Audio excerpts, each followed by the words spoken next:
পাটের শাক ভাজা করার জন্য এখানে আমি পাটের শাক নিয়েছি আর এটা এখন ছাড়িয়ে নেব, তারপরে ভালো করে ধুয়ে পরিষ্কার করে নেব।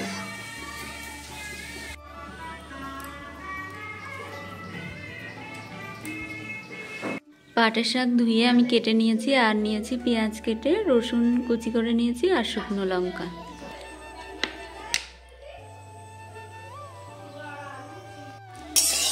আর এদিকে কড়াইতে আমি দিয়ে দিয়েছি সাদা তেল,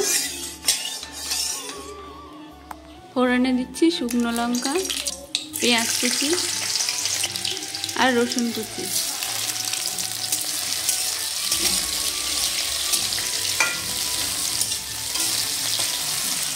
এখন এর মধ্যে আগে থেকে কেটে রাখা পাটের শাকগুলো দিয়ে দেবো।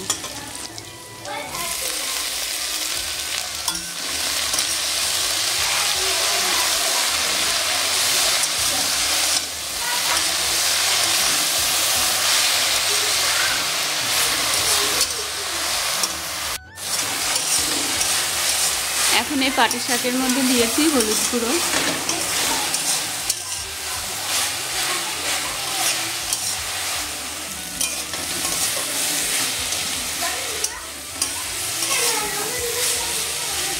এখন এই পাটের শাকের মধ্যে দিয়ে দিচ্ছি স্বাদ মতো লবণ।